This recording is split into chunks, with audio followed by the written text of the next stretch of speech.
को किसी गरीब के लिए आंसू बहाते हुए देखा है? नहीं।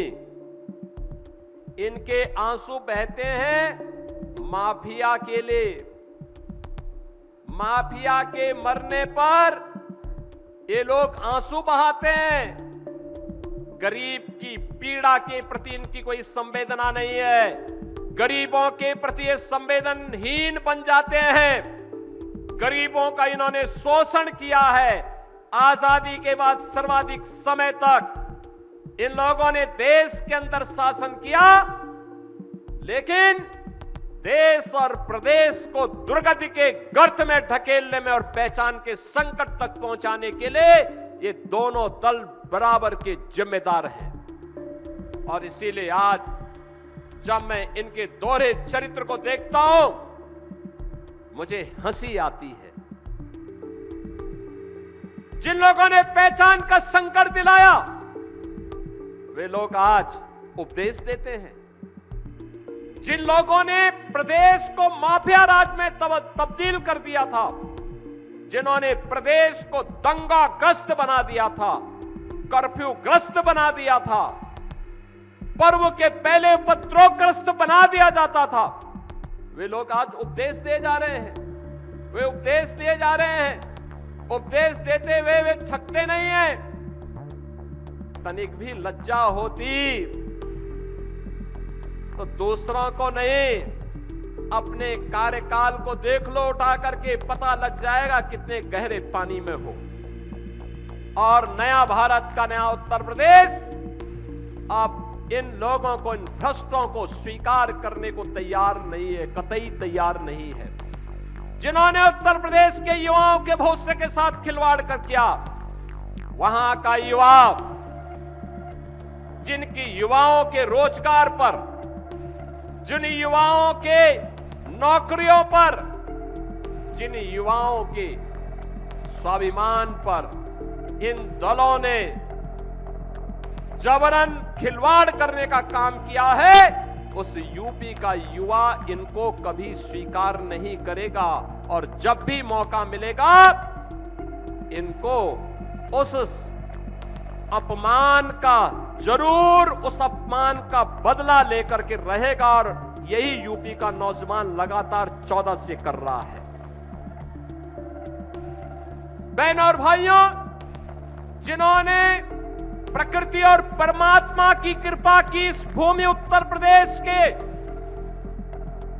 मेहनती अन्नदाता किसानों को आत्महत्या करने के लिए मजबूर किया, वहां का अन्नदाता किसान, जिसको उसकी फसल का दाम नहीं मिलता था, जिसका शोषण कर दिया जाता था, जिसको बिजली नहीं मिलती थी, जिसके ट्यूबवेल चोरी हो जाते थे, जो किसान, गन्ना किसान तबाह, प्रधानमंत्री किसान सम्मान निधि का कोई लाभ नहीं, समय पे बीज नहीं, समय पे फर्टिलाइजर नहीं मिल पाता था। उस प्रदेश का अन्नदाता किसान भी इन लोगों को स्वीकार नहीं करेगा, बर्दाश्त नहीं करेगा। नारी शक्ति ये साक्षात जगत जननी मां भगवती की प्रतीक है। वह तो खर और दूषण और चंड और मुंड से बहुत अच्छी तरह निपटना जानती है। वह तो कतई स्वीकार करेगी ही नहीं, क्योंकि वह इस बात को भूलती नहीं है। जब समाजवादी पार्टी की चर्चा होती है तो देखती है, लोग कोई ना कोई ट्वीट कर लेता है, कह देता है, देख सफाई बिटिया घबराई। यही तो होता था प्रदेश में, यही होता था। बहनों और भाइयों, नया भारत और नया उत्तर प्रदेश आज अपने सम्मान और स्वाभिमान के साथ खिलवाड़ करने वाले लोगों को बख्शता नहीं है। विकास और विरासत के साथ कोई समझौता नहीं करता है।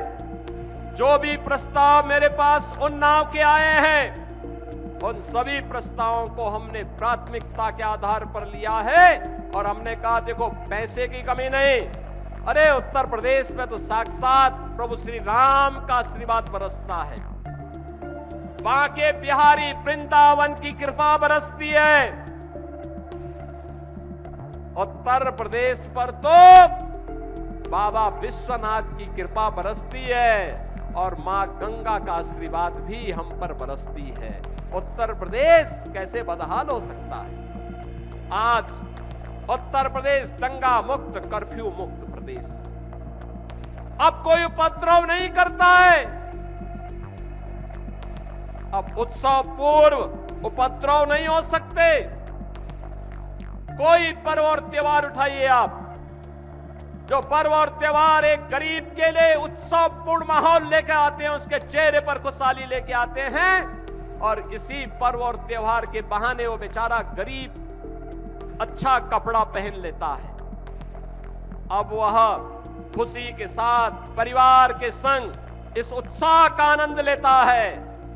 सुरक्षा के बेहतर माहौल में ये उत्साहपूर्ण माहौल बनता है और विकास की इस प्रक्रिया के साथ अपनी इस विरासत को आगे बढ़ाने का अभियान उसी क्रम में हमारी जारी है। और बहनों और भाइयों, आज सबको मैं आपका यही आश्वासन देने के लिए आया हूं, विकास की प्रक्रिया में कोई समस्या नहीं।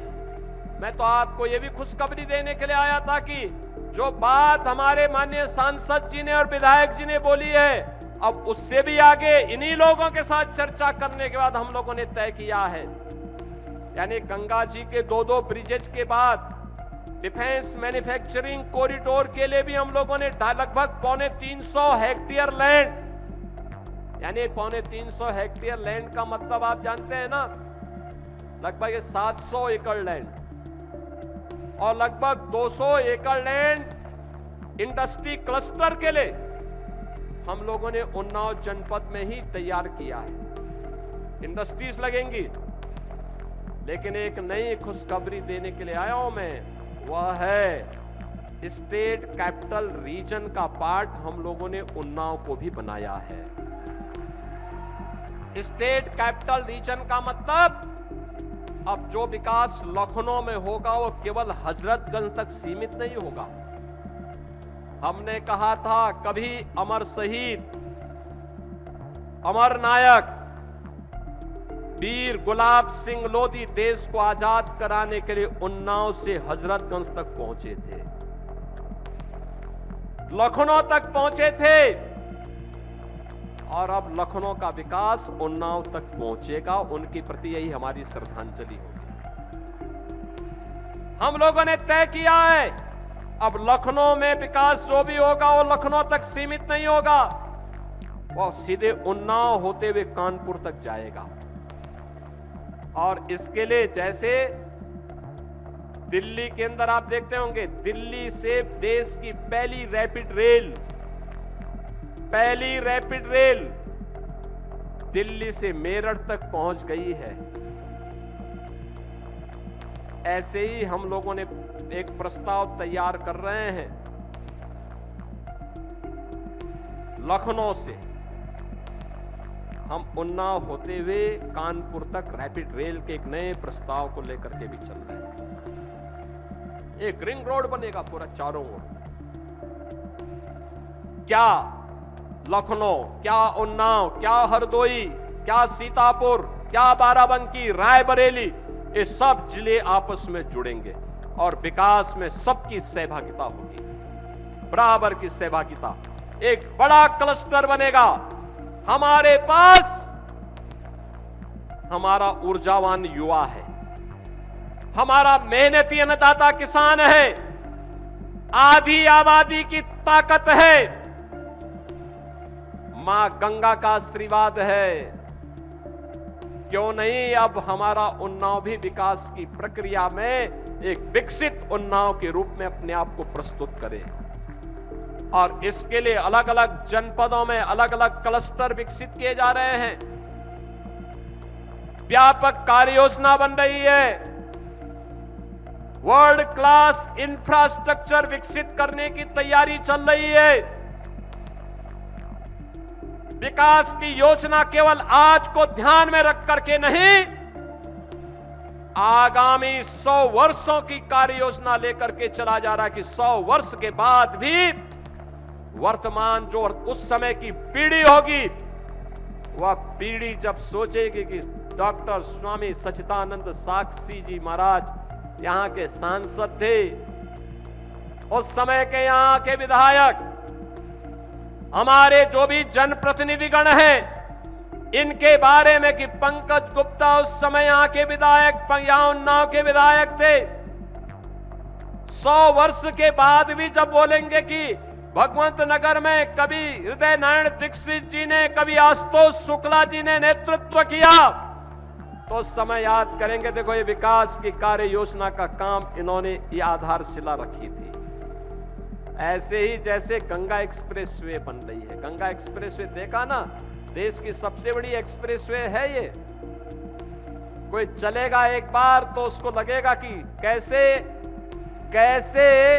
एक्सप्रेसवे में ग्लोबल स्टैंडर्ड को लागू किया जाता है। उसकी राइडिंग क्वालिटी वही है जो दुनिया के अंदर सबसे अच्छी सड़क की होगी, वह गंगा एक्सप्रेसवे में आपको देखने को मिलेगी।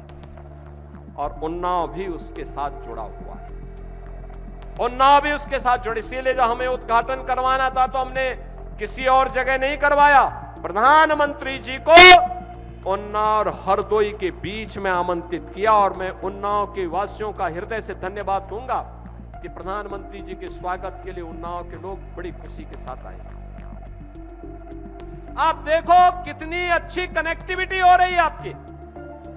यूपी जैसे राज्य में इंफ्रास्ट्रक्चर हो, आज एक्सप्रेसवे पर यूपी का एकाधिकार है, एयर कनेक्टिविटी में यूपी का एकाधिकार है। सबसे बड़ा देश का एयरपोर्ट आज नोएडा इंटरनेशनल एयरपोर्ट प्रारंभ हो गया है जेवर में।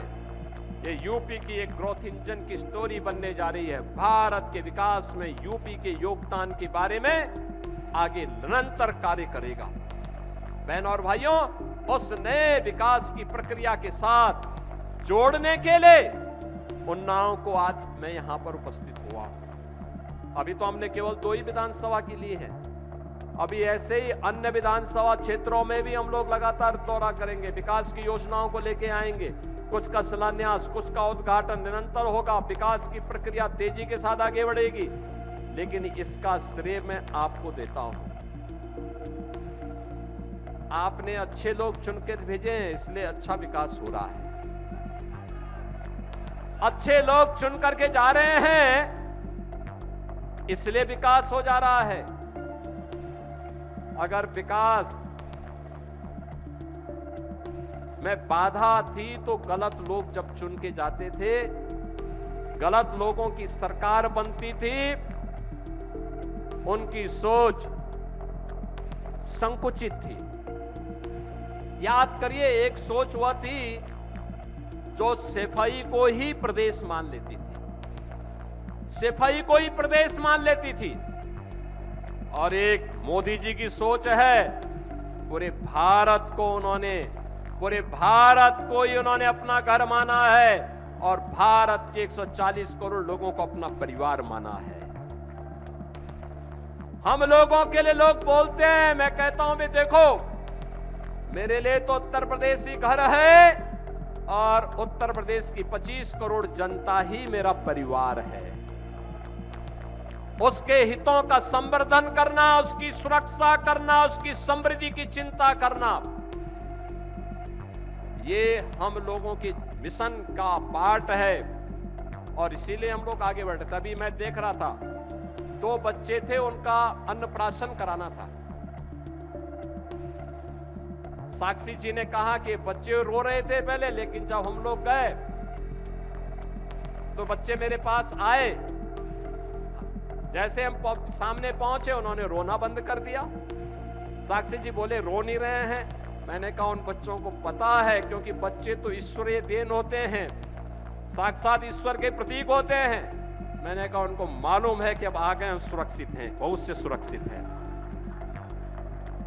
अब बहुत से सुरक्षित ही नहीं, ये पीढ़ी जब सुरक्षित है तो देश के भविष्य को और सुरक्षित करके प्रधानमंत्री मोदी जी के विजन को लोग आगे बढ़ाने में सक्षम होंगे। और बहनों और भाइयों, उसी आश्वासन के साथ आप सभी को मैं आश्वस्त करने के लिए आया हूं कि उन्नाव को विकास की इस प्रक्रिया के साथ बिना रुके, बिना डिगे, बिना थके, बिना झुके आगे बढ़ने की तैयारी करनी चाहिए। और मैं आपको आश्वस्त करता हूं, विकास के कार्य के लिए पैसे की कमी नहीं पड़ेगी। डबल इंजन सरकार पूरी मजबूती के साथ उन्नाव के साथ खड़ी है, यहां के युवाओं के लिए खड़ी है, यहां की आधी आबादी के लिए खड़ी है, यहां के गरीबों के उत्थान के लिए खड़ी है और अन्नदाता किसानों की खुशहाली के लिए खड़ी है। इसी विश्वास के साथ मैं 570 करोड़ रुपए की इन परियोजनाओं को इन दोनों विधानसभाओं को अर्पित करता हूं। मैं इस अवसर पर वीर शहीद गुलाब सिंह लोधी जी की स्मृतियों का नमन करता हूं। उनकी स्मृति में जो पुलिस ट्रेनिंग स्कूल है, आज उसकी क्षमता को हम दोगुना करने में सफल हो चुके हैं और उस वीर नायक के प्रति ये हमारी श्रद्धांजलि है। इस विश्वास के साथ आप सबके प्रति मेरी मंगलमय शुभकामनाएं। धन्यवाद। जय हिंद, जय जय श्री राम। और इसी के साथ एक बार जोरदार तालियों के साथ आइए अभिनंदन वंदन स्वागत करते हैं परम आदरणीय श्रद्धेय यशस्वी माननीय मुख्यमंत्री जी का कि अपने बहुमूल्य पलों में से कुछ लम्हे निकालकर हमारे जनपद उन्नाव को हमारी ये विशेष सौगात उपहारों का ये तोहफा भेंट किया। बहुत बहुत आपका आभार कि आपका प्यार भरा साथ इसी तरह से हमारे जनपद उन्नाव वासियों को भविष्य में भी प्राप्त होता रहे। एक बार जोर से जय जय श्री राम, जय जय। प्रभातखबर.com, विश्वास वही, रफ्तार नहीं।